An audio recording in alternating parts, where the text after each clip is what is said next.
we are back. We're back. Episode 10 of Ruminations and Revelations, filmed immediately after episode 9 of Ruminations and Revelations. Yep. So last night we did a live stream because we're just going to jump right into these things. First of all, before we jump into that, we got a $100 super chat today while the premiere was running that we were not a part of because we were trying to get caught up on recording because of life. Right. So the person that sent that super chat, I'm going to just give you a shout out right now as a thank you because AJ sent me a screenshot of it. Oops, I love that you're doing that. wrong button. I don't want it to go neglected. She may never hear this. She may hear it on a podcast. She may see it on a video. Either way, her name is Andrea Pagalino. I've been waiting for a live stream that I actually catch to be able to give you something back. I can never get enough of you guys. Your content, you guys continue to open my eyes about my shortcomings and encourage me to be better every day. I love you guys. Thank you for being real. Thank you for the super chat. I feel so bad that it wasn't a live. Yeah, it was a premiere, right? Right, And not she an thought we actual were live. live, Yep. yeah. And we weren't in it for the first time in months. I wasn't actually in the premiere. Thank you so much for that. You guys, we preach all the time that the best thing that you can do to support the channel is to share the content. But those super chats goes a long fucking way to ensure that we don't have to go back to work, that we can continue to stay home and do the episodes and Yeah. research. And Do you want to know what I wrote in the thank you cards for the merchandise this round? yeah, what'd you write? I wrote, "Thank you for your support. You changed our children's future." Oh wow, I didn't read any of those. Yeah. But yeah, you guys doing the super chats and donating and buying the shirts and doing the things that you're doing, it ensures that we can continue doing this, because in the event that this no longer generates revenue, it's going to become a hobby again, and you'll get an episode once every month or two instead of 3 or 4 a week. At some and point live it would just streams fall off because we're devoting our life to an income. right. Yep. Yeah. So you guys doing things like that really supports the channel. Also, check out the Patreon channel. If you guys have not yet, go to our Patreon. I'll actually just clip in a little clip, so I don't have to tell you. Hey guys, if you're seeing this, Chris must have just shouted patron. Patron! And patron means that we just got somebody who just subscribed to our Patreon.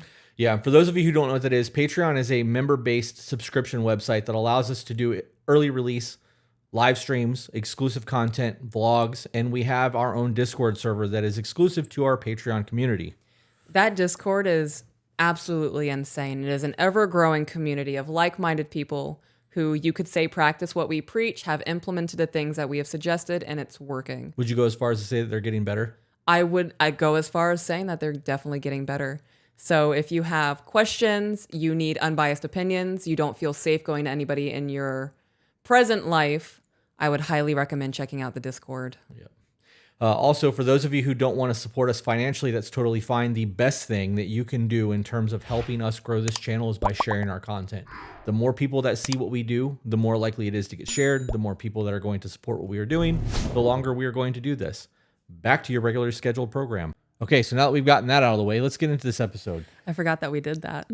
Last night we had a live stream on YouTube. We did. It was our Sunday night live, which we tried something new. And during that live stream, somebody used the phrase Nacho parenting. Yeah. And I didn't know what that meant.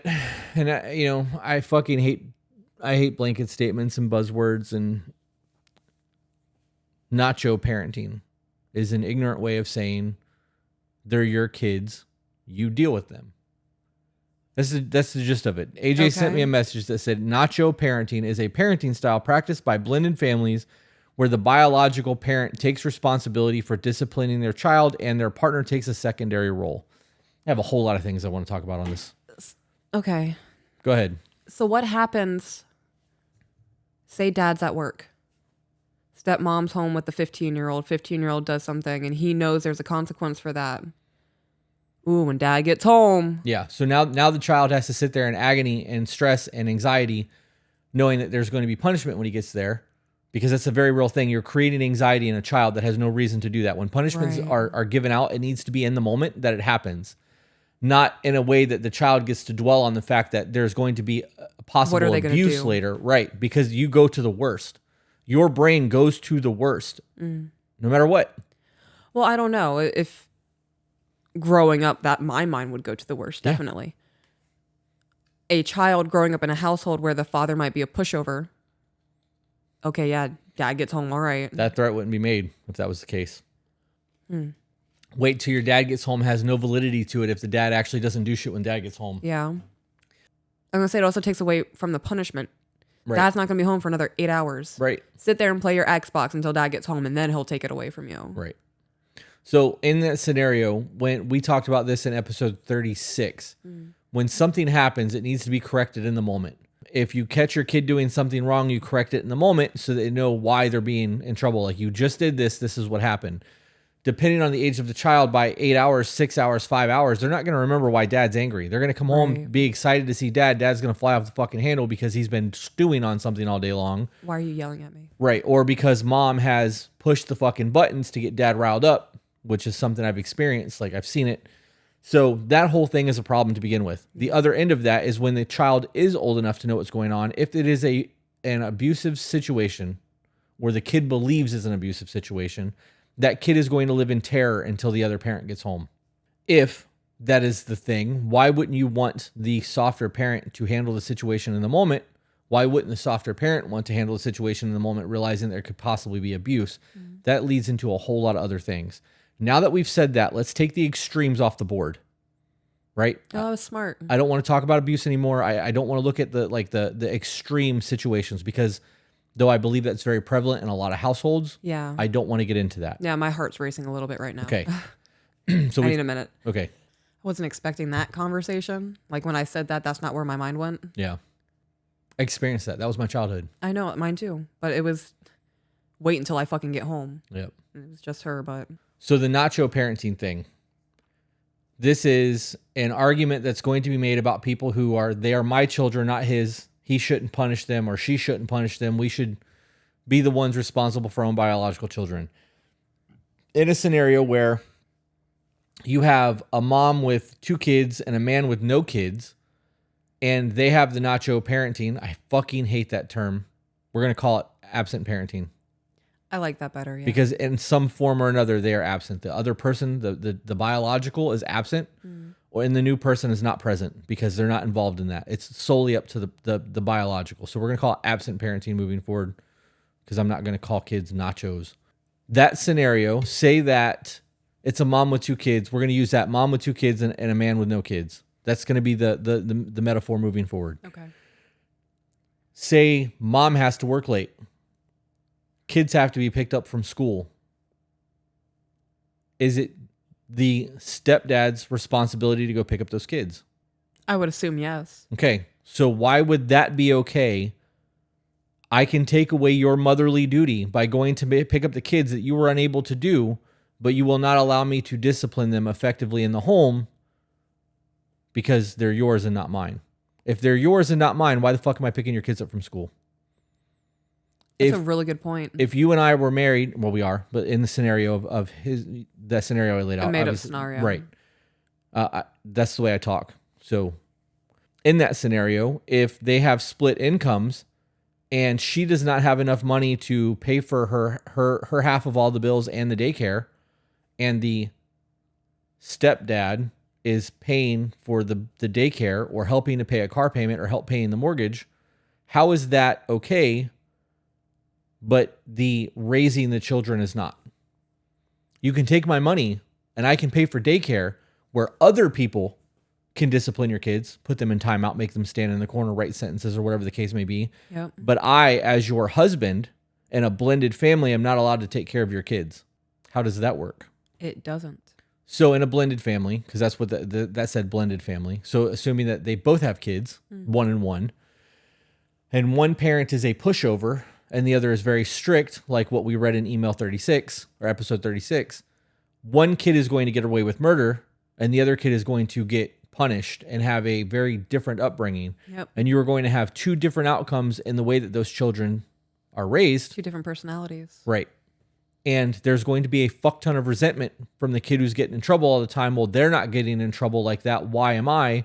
Because a young brain does not understand that just because one parent is punishing and the other is not, that it's because the biological kids are there and the parenting styles are different. Right. They also don't understand that the one that's getting away with everything is being set up for failure. Mm-hmm. They just see them having fun, which is what they want. Right. Are they here on the roof? There is somebody on a roof. A heads up would have I been will nice. be right back. Yeah. So back to the conversation. I see this whole scenario as a reason for parents to take an easy out. Elaborate. Ooh, it's going to piss off a lot of people. If a man has 5 kids with 5 different women, how likely is it that he has custody of all 5 of those kids? I would be very surprised. Okay. Shocked. How common would it be for him to have custody of 2 of the 5? Still pretty shocked, I would right? still be shocked, yeah. Right. How many of those women who have 5 kids with 5 different baby daddies have custody of all 5 of their kids? All of them. Right. So when the man comes in, if he happens to have a kid of his own, and now they have a 6-family home, those are your 5 kids, not mine. You discipline your kids, I'll discipline mine. You see how that works? Like, right, that you are is... skirting the responsibility of being a parent to these other kids as you are joining your family together. Yeah. Here's another thought. If you had a scenario where, let's just say it was 2 kids and 1, right? 2 from the woman, 1 from the dad, and they live together, or they have, split custody from the dad, because that's fairly common. Dads kind of get fucked most of the time. Majority of the time. The majority of the time. So in that scenario where, let's say the mom, this is hypothetical, but let's say the mom has 2 different kids from 2 different dads. Okay. This dude has 1 kid from a previous marriage. Okay. Now, let's say that son is coming from the mom's house who has a very structured life. It is also her only child. Okay. Being brought into this blended family where the person has been 2 different kids from 2 different baby daddies, never married. There's a whole lot of questionable behavior on the side of the woman that should be a questionable behavior. Yeah. That is now being introduced to this child who has had structure between a mom and a dad who had good quality character, right decisions, doing the right thing, versus somebody who might have been promiscuous, made a lot of really bad life choices. What do you think is going to happen in terms of the young man or woman that's coming into that home that's being raised by a parent who has questionable morals, Okay. does not have the same standards that the previous relationship had? Maybe she's turned her life around. Okay. Let's give her the benefit of the doubt and say that she's completely turned her life around, and the promiscuity and the things that they were doing at the time, she's no longer doing. She's got her life in order. Okay. She's still going to have remnants of her past that is going to influence that child as that child sees other men, multiple men, coming into her life to take her kids away. Right. As a child, I would be questioning why, like, I know I come to your house because you're my dad. Right. Why don't they leave with the same dad? Right. I don't understand. Right. And that's going to have to be explained. Yeah. Of course, an older child would understand that. I haven't experienced, I know how smart I was at 8 or 9 years old, but I have not experienced a child in today's age at that intelligence. So I would say I would not expect a 5-year-old to go, oh, they have 2 separate dads. That's why they leave like that. Right. Right. Well, even if you explain to them they have 2 different dads Yeah. and they don't understand why they have 2 different dads, that conversation may have to happen to a young child who's not ready for that. You have to put that conversation off. But the longer they are in that home, they're going to have to understand that this woman had multiple partners that she chose to breed with and is not living with either one of their parents. And now my dad is living with this woman who's not my mother, that I don't have to listen to what she says. Her kids don't have to listen to my dad. How does this work as a family? This isn't a family unit. This is not... That's very divided. Yeah. It feels like a roommate situation. It's not a stepmom. It's a roommate I have fun with sometimes. I don't know. That's from my personal experience, though. My childhood, it was very much, I'm the biological parent. I'm going to discipline. You're coming in as a boyfriend or whatever. Right. Well, why would you... I have no idea where we were at. I don't remember where we were either. Sorry about that, guys. I've been dealing with banks and roofs all day, and like other things have been going on, and I had to take that phone call. We were talking about blended families, so let's just jump in and have a discussion wherever you feel like you'd like to talk about. Is there anything that you want to discuss in that whole conversation? I don't even remember what we were talking about. I don't like the idea of separating the parenting roles. And we're going to use the same scenario that I laid out, right? So like a woman with multiple kids and a dad with 1 kid, or maybe they both have 3 kids each. It doesn't really matter. If you are a woman and you decide that you want to co-parent or like blend your family together with another man, you should be doing it based off the quality of this man's character. Right. Right? He's a good man. Therefore, I'm going to invite him into my home. I'm going to share my home with him, or I'm going to move into his because he's a good fucking man. He's a good dad. He's got kids of his own. He's great around my kids. I feel comfortable in this environment. but I'm not going to let him discipline my kids. If you have that good man who's a hard worker, has good kids, his kids are doing right, he's not abusing them, why would you take away the ability for this good man to teach your kids the morals and values and respects that he was taught? Because he's going to. And if he was a good man who was abused, he's going to leave out all that abuse because he doesn't want to give that to those children, but still give them the values that he was instilled so that he would to be that man that he is. I think people who were abused by men in their childhood fear of that for their children, so they just take it off the table completely. Then why be with those men? It's a good question. Why bring your children into a house where that could potentially be the case if you're afraid of it? Because simply not letting them discipline doesn't mean that they're not beating the fuck out of your kids or abusing your kids while you're at work. That makes zero sense to me. Yeah. So how does it work? How is a blended family with multiple children supposed to lay out their shit in a way that is functional, that is going to be beneficial to the children long term, because ultimately that's what matters most. So it needs to be a conversation before discussions of moving in even happens. If you both have children, you need to talk about your parenting styles, what you plan for your children in the future. If a situation such as a surprise pregnancy arises, how are you going to handle that? If there is a difference in parenting style, long term, your marriage is going to fail and your children are going to resent you. Once those discussions are had of this is how I parent, this is what happened in my childhood that I'm not okay with happening now, and before the move-in, the children need to meet. If the children don't get along, that's going to be a massive fucking problem, because you are taking them from an environment where they are safe and they have a sanctuary to now they are going to be constantly at odds with somebody else living in the home with them. So much goes into it. Right. So this specifically states disciplining their children. Okay. And their partner takes a secondary role. I don't see why this is a thing. I can't wrap my head around this. Like, the more I think about it, it's kind of frustrating to think that people are living this way.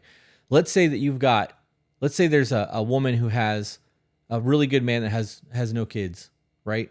And she's like, you don't have kids. I don't want you to discipline mine. I don't want you to be involved in that part of their lives.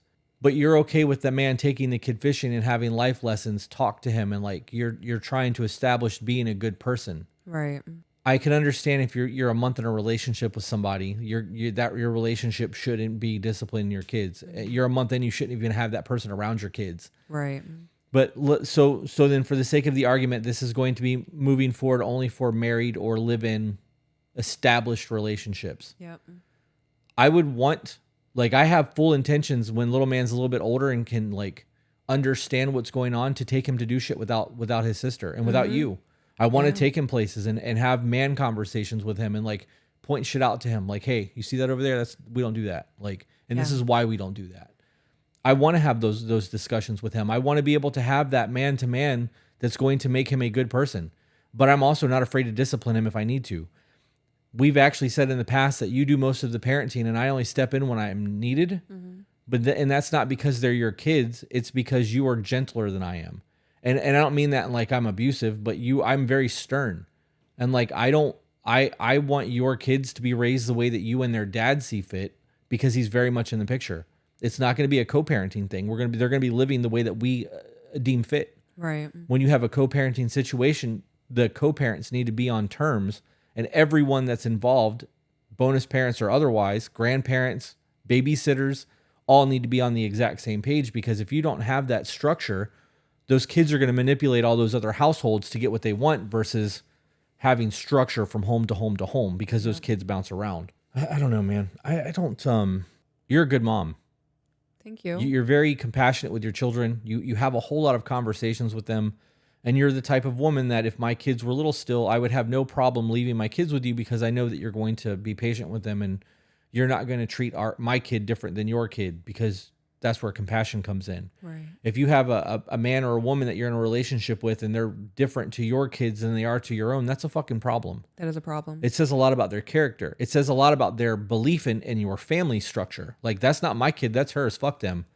That's not how I live. That's not how I treat this. Those are your kids, but they're ours. Mm-hmm. Like, we say that all the time. They are our kids. Yeah. I don't know. This is gonna be a really short episode. I feel like the conversation petered because we lost the momentum. I think that it petered because there's not a positive scenario from this. Yeah, I don't view this as a parenting style. Nacho parenting, that's not That's not a parenting style. You're not parenting. Right. You're making a choice to not be present in the other kids' lives in times of necessity. And people are going to be like, well, it's only during the discipline. They're taking a back seat while they're disciplining. Right. So if mom's discipline is, I can't believe you've done that. You lose your tablet for 15 minutes, and it's a repetitive behavior, and that's the only punishment there is because she can't handle him crying. That's not effective. Right. So nobody's parenting in this situation. So here's a thought. In a scenario where somebody is not taking a backseat role during the disciplining process, that kid is going to feel like both parents are coming down on them at the same time, and they're going to feel attacked. They're going to be afraid. There's going to be a lot of fight or flight happening in the child. There's going to be a lot going on there. When one person is handling the parenting, both parents don't need to be involved in that. The person that engaged with the discipline needs to be the one to finish the discipline. Right. And if there's a disagreement in the disciplining process, that conversation needs to be happening after the fact. But if you had the ability to discipline and so did I, and they did something wrong and got home from school and you disciplined them and then said, wait until your dad gets home, they're being punished twice for the same fucking crime instead of just getting the punishment handed out. That whole wait till your dad gets home shouldn't be a thing. And wait till your mom gets home. None of that should be a thing. It shouldn't be. It should be you're in trouble. Go to your room until I talk to your mother or until I talk to your father and we figure out how we're going to handle this. Yeah. Wouldn't that be the most logic way to go? It would be. Because at that point, you're telling the kid that there's going to be a discipline happening. You're not putting them in a fight or flight mode. You're letting them know that the two of you are going to discuss the terms together.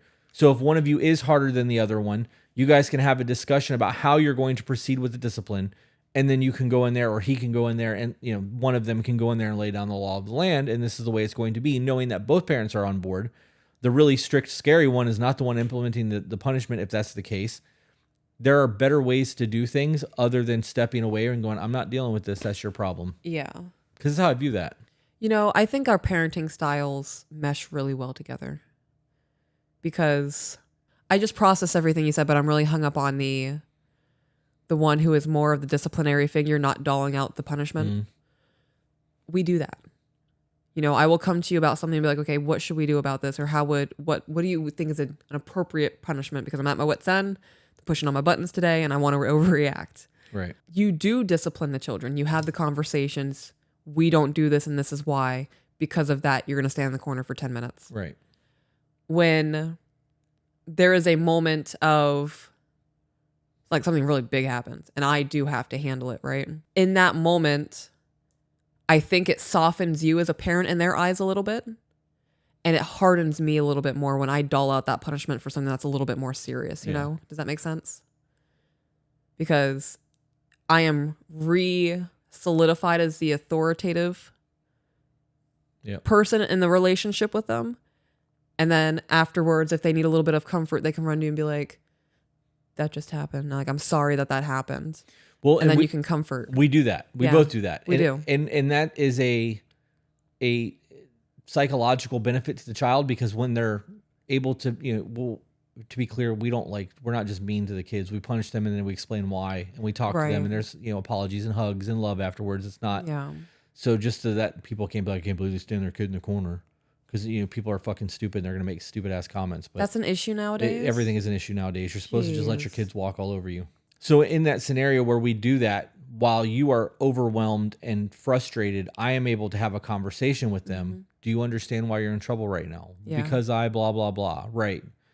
The only time I ever overstep you is if they are doing something, I guess maybe mostly when it's our son that does something that is unbehooving of a man. Yes. I will step in immediately. Yeah. That is not okay. We don't fucking do that because he has it in him that he's going to be a good man. And it's my duty to teach him how to be a good man. So how does that work in a blended family? If something happens where a man is supposed to be teaching a young man how to do the man thing in a term of conflict or in a disciplinary situation, and the man just sits there and lets it happen, where's the life lessons? How is that young man going to learn how to do that? Because even afterwards, the conversation that follows is part of the disciplinary process. It is. So how is that supposed to work? It doesn't. This is a bullshit parenting style. It is bullshit. It is bullshit. I got to be honest. I know that we're 30 minutes in and probably 10 of that was me on the phone. Mm-hmm. I don't have a whole lot more to talk about in this. It seems like a short episode. Just call it a bonus episode? Yeah. All right. I got nothing else. Me either. I'm hungry. I haven't eaten yet today. All right. We'll see you guys on the next one. Bye, guys.